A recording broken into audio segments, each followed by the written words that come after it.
다 함께 기도드리시겠습니다. 자비로우시고 은혜로우시며 노하기를 더디하시고 인자가 풍부하신 좋으신 하나님 아버지, 저희들 한 주일 동안에도 하나님의 말씀과 은총 가운데 무사히 살게 하시고 오늘 거룩한 주님의 날 주의 제단 앞에 나와 찬송을 드리고 하나님을 예배를 드리게 하시니 감사를 드립니다. 저희들 하나님의 자녀라면서 하나님 말씀에 순종하지 못하고 저희들 마음대로 살다가 이 시간 왔습니다. 아버지, 그러한 저희들 불쌍히 여겨 주시옵시고 긍휼을 베풀어 주시고 용서하여 주시옵시며 저희의 예배를 이 모습 이대로 받아 주시옵소서. 여기 모여 고개 숙여 기도하는 모든 하나님의 백성들 불쌍히 여겨주시고 각사한 마음에 찾아와 주셔서 평강이 있게 하시고 성령의 충만함으로 채워주셔서 이 험한 세상 살아갈 때에 아버지만 의지하고 살아갈 수 있는 모든 심령들이 되도록 인도하여 주시옵소서. 아버지, 우리의 모든 걱정 근심 주님 앞에 내려놓고 마음을 비우고 마음밭이 옥토밭이 되어서 하나님의 종의 말씀을 들을 때에 그 말씀이 깊이 새겨져 이 험한 세상 살아갈 때 주님의 자녀로서 정말 힘이 되며 빛을 발하며 부패한 곳에 소금의 역할을 할 수 있는 귀한 하나님의 백성들로서 살아갈 수 있도록 인도하여 주시옵소서. 아버지, 세상은 날마다 험악하여 들리는 소리가 여러 모양으로 많은 생명이 잃어가고 있습니다. 아버지 하나님, 지난번에도 많은 경찰관들이 아까운 생명을 잃었습니다. 한 생명이 천하보다 귀하다고 하셨건만 그 많은 생명들이 주님을 모르고 또 간 거는 아닌지, 또 불쌍한 영혼들, 아직도 부상당한 사람들이 많이 있습니다. 그들을 불쌍히 여겨주시고 긍휼을 베풀어 주시고 그 가정들을 위로하여 주시옵소서. 아버지, 우리가 분노하는 것, 분노하면 우리가 범죄함이 많다고 하였습니다. 우리의 모든 분노와 원수는 우리에게 하는 게 아니요 하나님께 맡기라 하셨사오니 우리가 어려운 일 있을 때마다 하나님께 기도하며 우리는 하나님 말씀을 의지하고 살아갈 수 있는 이 민족들이 되도록 인도하여 주시옵소서. 아버지, 나라를 이끌어가고 아버지, 이 나라를 인도하는 지도자들이 하나님 말씀을 두려워하고 의지하고 도우면서 기도하면서 이 나라를 온전히 하나님 말씀으로 합당하게 이끌어갈 수 있는 지도자들이 되게 하여 주시옵시고 또 귀한 또 앞으로 대통령 선거도 하나님 말씀을 두려워하고 하나님의 뜻을 펼칠 수 있는 그러한 대통령이 아버지 하나님 세워지도록 인도하여 주시옵소서. 아버지, 우리 교회가 이제는 귀한 담임 목사님을 선명하는 때가 다가왔습니다. 아버지 하나님, 이제 얼마 안 있으면 누군가를 결정하여서 또 인터뷰도 하게 되었다고 들었습니다. 아버지 하나님, 좋으신 때 좋은 것으로 주시는 좋으신 하나님께서 아버지 하나님, 우리 청빙모양들 한마음 한뜻이 되고 지혜와 총명을 주셔서 잘 발견하고 결정하여서 하나님께서 예비하신 귀한 주님의 종을 잘 선택하여서 또 말씀을 주고받고 대화할 때 성령님이 함께 하셔서 모든 일이 온전히 이루어져서 하나님을 기뻐하시는 교회로 세워지게 인도하여 주시옵소서. 그리하여서 아직도 불쌍한 영혼들, 방황하는 심령, 상처받은 심령들 이 땅에 많이 있는 줄 압니다. 그러한 영혼들 다시 한번 주님 앞에 나와 마음을 새롭게 하고 거듭나며 하나님을 기뻐하시는 이 교회로 세워질 수 있도록 인도하여 주시옵소서. 아버지, 오늘 귀한 말씀을 준비하시는 귀한 말씀 우리 목사님 또 강건하게 하시고 아버지 하나님 말씀의 능력을 갑절로 부어주셔서 그 말씀이 아버지 하나님의 말씀으로 우리 마음에 깊이 새겨지게 하시고 이 모든 일을 감당할 때까지 강건함으로 지켜주시옵소서. 또 이 시간에 또 아버지 우리 자녀들을 돌보는 미셸 전도사님에게 능력을 또 갑절로 주셔서 아이들과 아버지 하나님 말씀을 또 교통할 때 하나님이 함께 하셔서 자녀들이 어려서 그 말씀을 잘 배워서 이 험한 세상 살아갈 때 정말 빛의 자녀들로서 친구에게도 말씀을 전하는 전도자들이 되며 이 세대를 인도할 수 있는 인도자들이 될 수 있는 저희 자녀들이 되도록 인도하여 주시옵소서. 아버지, 또 이번 월요일 내일부터는 수양회도 있다고 들었습니다. 그곳에 가서 아버지 하나님 많은 신령들 젊은 학생들이 가서 하나님을 알고 성령을 체험할 수 있는 일들이 일어나게 하여 주시옵소서. 아버지, 또 우리 교회 기관들마다 다 기억하여 주시옵소서. 여러 모양으로 방송을 또 아버지 하나님 인도하시고 또 수고하시고 예배를 수고하는 모든 손길들 다 기억하여 주시옵소서. 원치 않는 병들로 아버지 고생하는 우리 성도님들 다 기억하여 주시옵시고 아프게도 하시고 싸마게도 하시는 하나님의 말씀으로 붙들고 의지하게 하여 주시옵시고 어려움 속에서도 감사와 믿음을 찾을 수 있는 우리 성도님들이 되게 하여 주시옵소서. 또 여러 모양으로 출타 중에 있는 성도님들 어디 있든 간에 그 자리에서 하나님께 감사하며 항상 우리가 기도하며 아버지 하나님께 영광을 돌리는 우리 성도님들이 되도록 인도하여 주시옵소서. 모든 말씀을 예수님의 이름으로 감사하며 기도드리옵나이다. 아멘.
마태복음 13장 3절부터 8절까지 말씀을 교독으로 봉독하시겠습니다.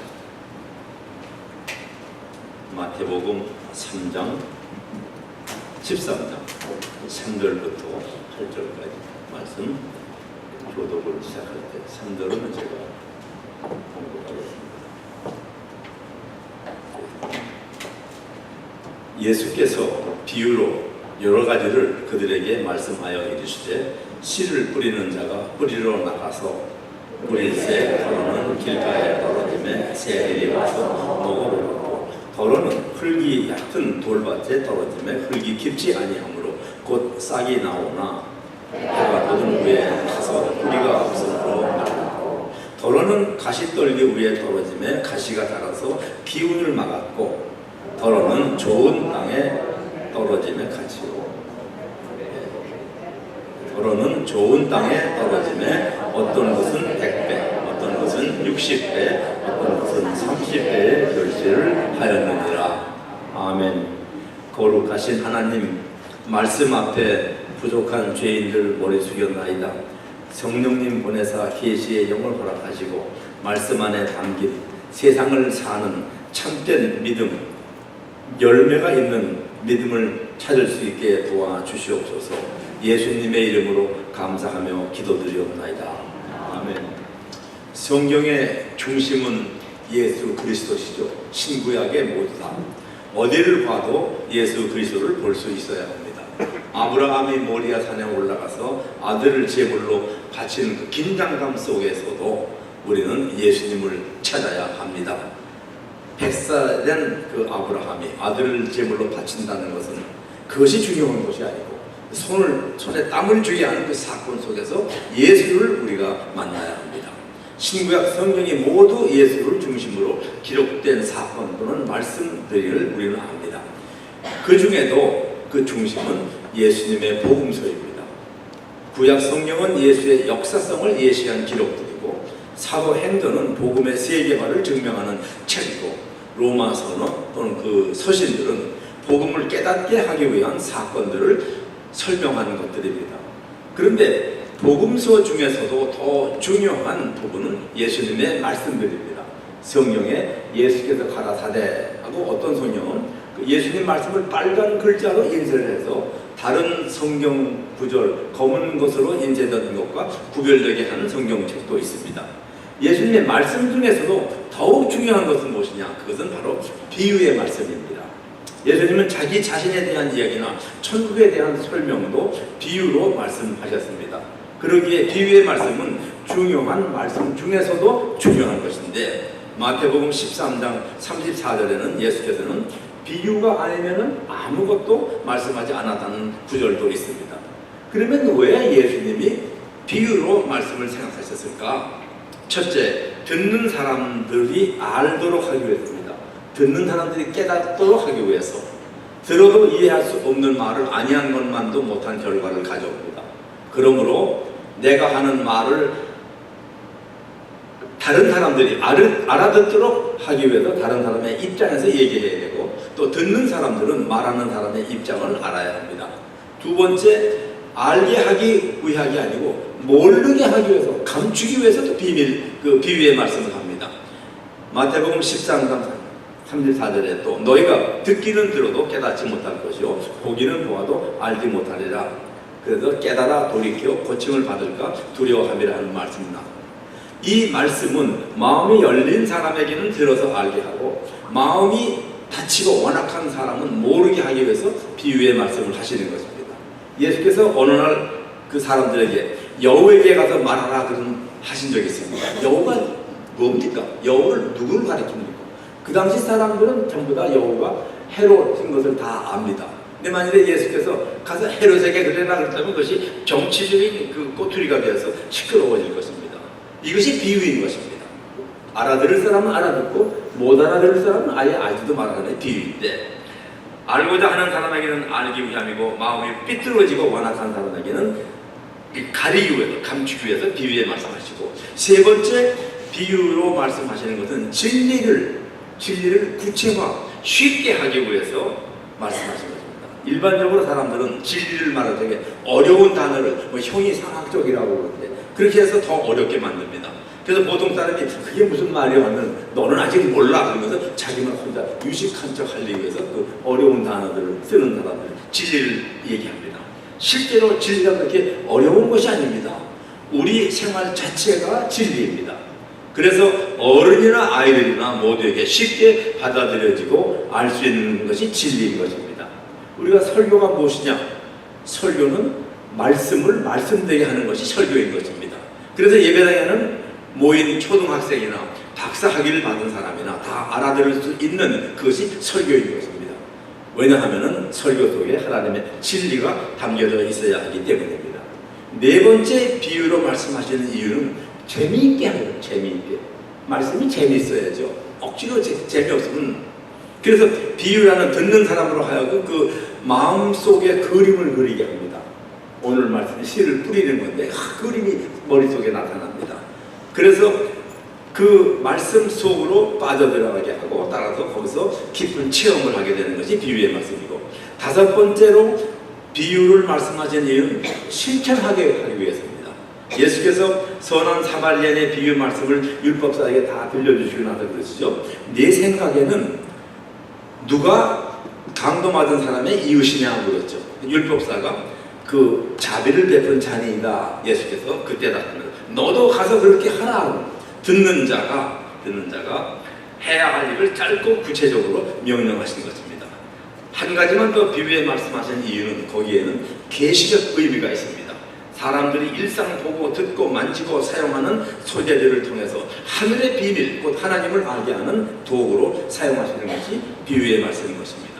이 소중한 비유의 말씀을 우리는 그러면은 어떻게 받아들여야 하냐? 믿음과 존경으로 받아들여야 합니다. 그래야만 마음이 열리고 하늘의 비밀, 곧 영생을 얻는 비밀을 깨닫게 됩니다. 세상을 이기는 차분함과 자신감을 갖게도 됩니다. 우리가 실제로 행하는 평범한 일 가운데서 하나님의 뜻을 깨달아야 한다는 것입니다. 우리가 아침마다 세수를 할 때 얼굴만 씻는 것이 아니고 내 마음도 씻을 생각을 해야 되는 것입니다.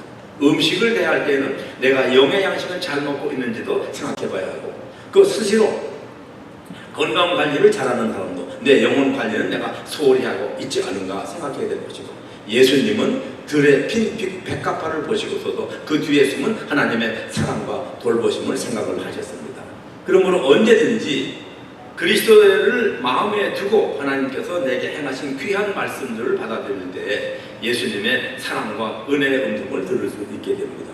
그런 자세 될 때, 그렇게 될 때 비로소 우리가 예수님의 비유를 깨닫게 됩니다.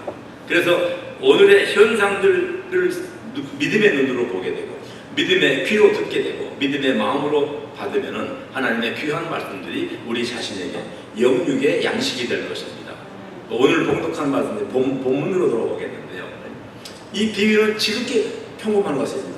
그 당시에 애들이고, 요새는 농사는 안 지니까 잘 모르지만 그 당시에 애들이고 어른이고 씨를 뿌린다는 것은 걸을 때부터 아는 일이 아닙니까?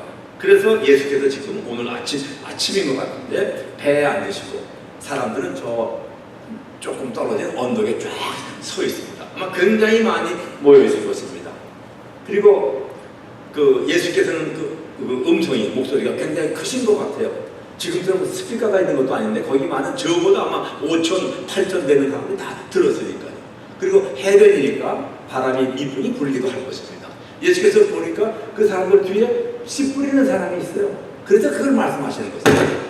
씨를 뿌린다고 다 열매가 맺는 것은 아니지 않느냐. 저 씨를 뿌리는데 어떤 건 길밭에 떨어지고, 어떤 건 돌밭에 떨어지고, 어떤 건 가시덤불에 떨어지고, 어떤 것은 좋은 땅에 떨어져서 30배, 60배, 100배의 열매를 맺는다 이것이죠. 그 도대체 씨를 어떻게 뿌렸기에 그 씨가 길가에 또는 돌밭에 떨어지는 것입니까?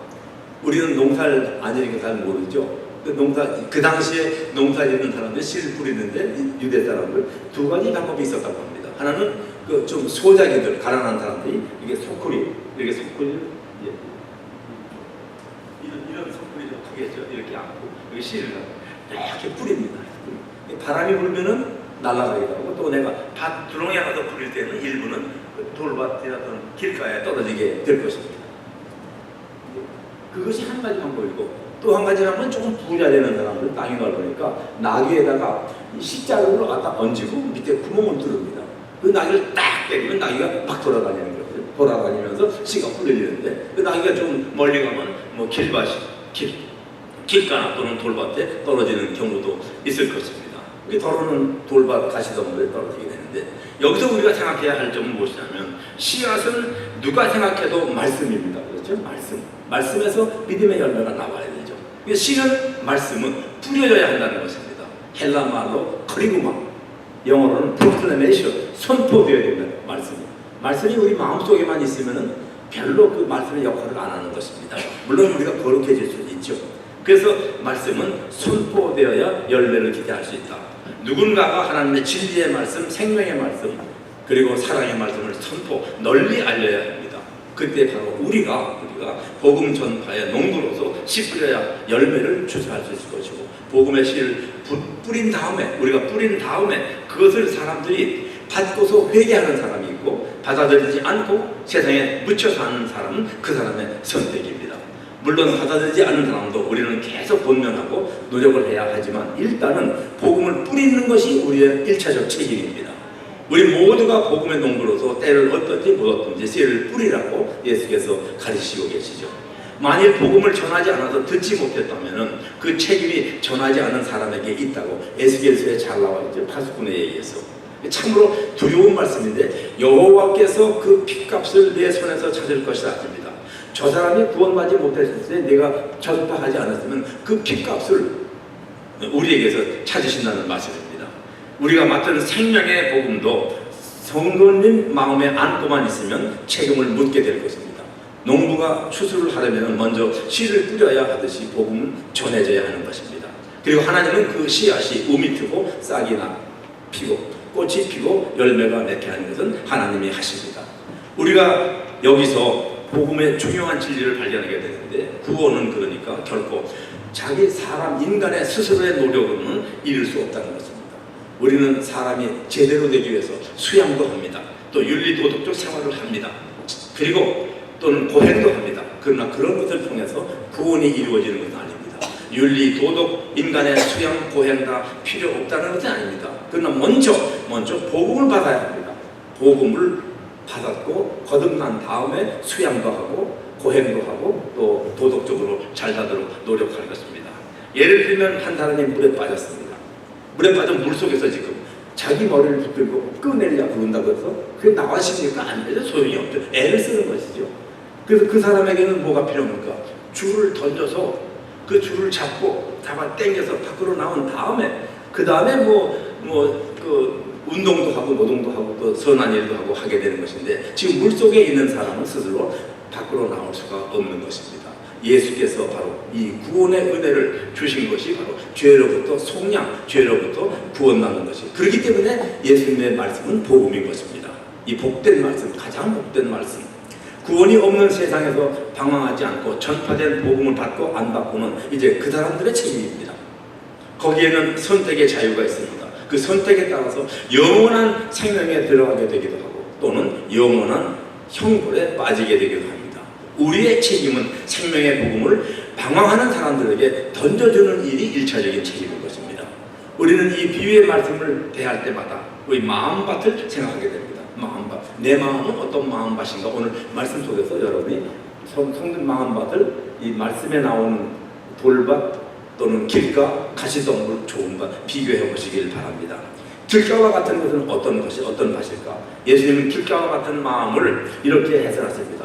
쭉 내려가서 보면 13장 39절 말씀에 아무나 천국 말씀을 듣고 깨닫지 못하는 때에는 악한 자가 와서 그 마음에 뿌린 것을 빼앗나니 이는 곧 길가에 뿌린 자요 그랬습니다. 길가에 뿌린 씨앗은 새가 와서 주워 먹는다 이것이죠. 옥토에 뿌린 것은 흙이 덮여있기 때문에 새가 집어먹지를 못합니다. 그러므로 길가에 떨어진 이 사람들이 밟고 다녀서 반질반질한 거기에 떨어진 것은 열매를 맺을 기대를 할 수가 없습니다. 사람으로 마음은 다친 마음입니다. 굳은 마음이고 고집스러운 마음이고 교만한 마음, 완악한 마음 가리키는 것입니다. 인간에게 있어서 가장 불쌍하고 괴로운 것이 뭐냐면 바로 이 마음의 귀가 어두운 상태인 것입니다. 그러기에 사람이 망할 때에는 귀부터 멀고 그러고 또 판단력이 흐려지고 편협하게 돼서 망한다고 합니다. 애굽의 바로 왕이 모세가 전하는 하나님의 말씀을 듣지 않다가 어떻게 됐습니까? 맨 마지막에는 자기 장자와 모든 백성들의 장자를 다 잃어버리고 말았습니다. 빌라도가 제사장들에 의해서 선동된 백성들의 함성을 들었죠. 그래서 죄가 뻔히 없을 줄 알면서도 그걸 못 듣기 때문에 그 함성으로 귀가 막혀서 그 예수님을, 죄 없으신 예수님을 십자가 처형에 넘겨줬기 때문에 하나님의 저주를 받아서 우리 믿는 백성들이, 세상에 12억 되는 백성들이 주일 아침마다 사도신경 모일 때 빌라도의 재판을 받아서 얼마나 저주된 참혹한 이름이 되어버리고 말았습니다. 그러면 사람이 왜 마음이 굳어지느냐? 왜 마음이? 몇 가지 이유가 있습니다. 자기 노력으로 무엇을 얻게 되고 그러한 경험을 반복해서 자기의 능력에 대해서 지나치게 믿을 때 과신, 지나치게 능력은 있으면 좋은데 그걸 과신하면은 그것이 마음이 닫아집니다. 이것을 경험의 우상화라고 합니다. 사람은 수고를 해야죠. 노력을 해야죠. 머리도 계획도 짜야 되죠. 그렇지만 정작 목적한 바를 성취했을 때는 이루어진 그것을 하나님의 도움으로 감사할 줄 알아야 되는 것입니다. 자기 것으로 알면 교만해지고 마음이 굳어집니다. 잠언서 16장 3절에 사람이 마음에 자기 길을 계획할지어도 그 걸음을 인도하시는 이는 여호와시라는 말씀이 있습니다. 논의 벼는 익으면 익을수록 머리가 점점 숙어지는 것을 농부들은 잘 압니다. 두 번째, 길가와 같은 마음밭이라는 것은 편견을 가진 사람입니다. 선입견으로 꽉 차 있고 자기 고집에 집착하여서 새로운 지식, 다른 방법을 거들떠보지 않는 사람인 것입니다. 요한복음 1장에 보면은 나다나엘은 지혜로운 제자가 등장합니다. 빌립이 예수님을 먼저 만나죠. 그래서 나다나엘 자기 친구를 찾아와서 이거와 모세가 율법에 기록하였고 여러 선지자가 기록한 그 일을 우리가 만났더니 곧 요셉의 아들 나사렛이라 예수라 그러니까 나다나엘이 나사렛에서 무슨 선한 것이 나냐는 편견으로 막아버려 일단은 부정을 했습니다. 그래도 나다나엘은 빌립이 와 보라 그러니까 따라가서 자기 그 편견을 접어놓고 따라가서 예수님을 만나게 되는 것입니다. 나다나엘은 자기의 편견을 접을 줄 아는 지혜가 있었습니다. 성도님 무엇보다도 복음의 진리 앞에 내가 가진 모든 것, 지식이고 권세고 또는 판단이고 다 버릴 줄 모른다면 길가에 마음 바친 것입니다. 바리새인 서기관들의 결정적 실수가 바로 그것이었습니다. 편견. 자기들이 갖고 있는 율법 지식, 메시아관에 절대화하였기 때문에 길가와 같은 마음밭으로 멸망의 길을 가고 말았습니다. 하나 더 길가와 같은 마음밭은 욕심에 찬 마음입니다. 사무엘상 25장에 보면 여러분 아시는 나발이라는 사람이 나옵니다. 이름도 괴는 나발, 미련한 사람입니다. 이 나발이 부자입니다. 꽤 부자입니다. 근데 양을 치는데 그 양을 치면은 도둑들이 와서 훔쳐가기도 하고 또 짐승이 물어가기도 하고 그러니까 양을 돌보아야 됩니다. 근데 다윗이 그렇게 아직 임금이 되기 전에 자기 군사들을 데리고 그 나발이라는 사람의 목장에 한 구덩이 돌봐줬습니다. 그래서 나발이 이제 그 털 깎는데 털 깎는 건 농부로 말하면 추수하는 거예요. 그래서 큰 잔치를 베풉니다. 그래서 일꾼들 또는 그 도와준 사람들 막 많이 차려서 먹이고 그러는 거거든요. 그러니까 다윗이 자기 그 하속 10명을 보내면서 나발에게 가서 고기하고 떡하고 물 좀 가져오라. 줄 거 알았죠. 뭐냐면 도와줬으니까. 근데 나발이 그 다윗이 보낸 하신의 말을 듣고 나서 다윗이 누군데? 이세가 누군데 왜 내가 내 고기 내 떡 내 물을 주냐? 이런 데 거절해버렸거든요. 이 다윗의 부하들 다윗한테 그 얘기하니까 이 배은 망덕한 놈이다. 그래가지고 400명을 큰 차고 치러 가자는 것이요. 막 달려올 쪽에 그 나발의 부인 아비가일 아주 지혜로운 여자예요. 그래서 미리 나가서 다윗 앞에 엎드려서 그 죄를 나발의 죄를 나에게 돌려 아주 지혜롭게 용서를 구했기 때문에 다윗이 노를 불고 돌아갑니다. 그 다음날 이제 그 나발의 술에 깨가지고서 그 말을 들었어요. 당신은 어제 당신 하는데 다윗이 400명을 데리고 당신 치러 왔다 해서 그 말을 듣고 기절해 죽어버린 것입니다. 그게 나발입니다. 그래서 욕심으로 꽉 차 있는 마음에는 복음의 씨앗이 들어가지 못하고 복음의 열매도 기대할 수 없는 인생을 살다가 죽어서 썩어지게 되는 것입니다. 하나 더 길과 같은 마음은 습관화된 말입니다. 습관화된 예배를 드리러 오기는 오는데 형식화되어 버렸습니다. 교회에서 하나님을 만난다는 기대감이나 즐거움은 없고 교회 마당만 밟고 가는 그런 주일 생활, 물론 결석하는 것보다 낫지만은 그런 마음으로 본당에 들어서 아무리 앉아 있어봤자 앉아서 인터넷 보고 이거 보고 그런 마음으로 있어가지고는 복음이 마음에 들어가지가 않습니다. 습관화돼서. 그래서 마음밭에 지금 떨어진 복음, 교회 문 나가면서 다 털어버리게 되는 것이 바로 그 습관화된 믿음 생활인 것입니다. 길가와 같은 마음에 씨앗이 부러진다면 악한 자가 와서 그 뿌려진 씨앗을 뺏어간다. 심각하게 들어야 됩니다. 무서운 경고의 말씀입니다. 믿음을 갖고 있지 아니하면 불신의 씨앗이 자란다는 말입니다. 과거에 복음을 듣기는 들었습니다. 한때 교회 성경 공부에도 참석을 했습니다. 조금 성경 상식이 있습니다. 근데 지금 와서 교회를 나오지 않는 사람들, 이런 사람들에게 전도하려면 복음을 모르는 사람에 전도하는 것보다 몇 배 더 힘듭니다. 교회 나오다가 안 나오는 사람은 자기 사람들은 궤도를 펴가면서 예수의 복음을 왜곡하고 교회를 비방을 합니다. 근데 우리가 이제 마지막으로 보면 이처럼 길과 같은 굳은 마음 가진 사람은 어떻게 처리해야 될 그게 문제인 거죠. 이는 깨뜨려 버려야 합니다. 깨뜨리고 부수어서 씨앗이 머물 수 있도록 부드러운 마음밭을 만들어야 합니다. 내가 깨뜨리지 않으면 하나님이 하십니다. 내가 교만할 때, 내게 편견이 있을 때, 내가 욕심에 사로잡혀 있을 때, 내가 습관나간 믿음 생활할 때 하나님께서 나를 흔들어서 심하면 부셔서 부드러운 마음밭이 되도록 인도하십니다. 이것이 우리 시련인 것입니다. 이 시련을 이겨야 합니다. 어떻게 이기느냐? 우리는 그 방법을 압니다. 기도와 인내로 말씀 안에서 하나님을 새롭게 만나는 체험을 통해서 하나님이 고쳐주시는 것을 믿고 노력할 때 들과 같은 밭이 부드러운 밭이 되는 것입니다. 욥의 말을 인용하면 내가 죽게 대하여 귀담은 들었었는데 이제는 눈으로 주를 배웁니다. 욥기 42장 5절 좋은 마음밭이 됐다는 것입니다. 우리는 지금은 옥토와 같은 마음이라도 길가와 같은 마음으로 바뀔 수 있는 많은 유혹의 시대에 살고 있습니다.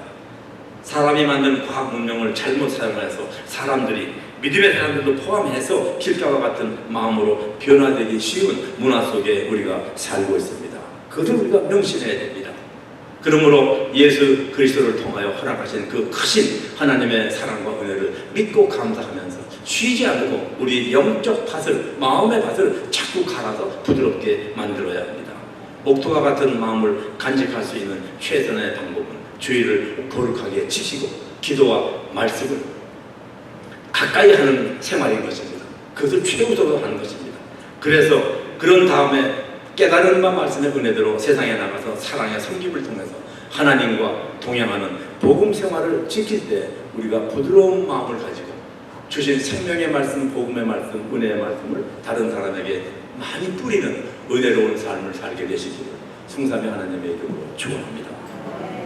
거룩하시고 영원하신 하나님, 굳은 길가와 같은 저희들 마음에 하나님 복음의 씨앗, 생명의 씨앗, 은혜의 씨앗을 받을 수 있는 부드러운 마음으로 바꿔주시고 그 말씀 모신 가운데에서 세상에서 하나님의 택한 백성으로 살게 하심을 진심으로 감사드립니다. 은혜를 증거하고 사랑을 증거하고 하나님의 복음을 전도하며 살기를 원하오니 그 삶에 늘 우리가 부드러운 마음밭을 간직할 수 있게 도와주시옵시고 우리의 삶에 필요한 모든 것을 영육의 부족함이 없게 채워주시옵소서. 예수님의 이름으로 감사하며 기도드리옵나이다. 아멘.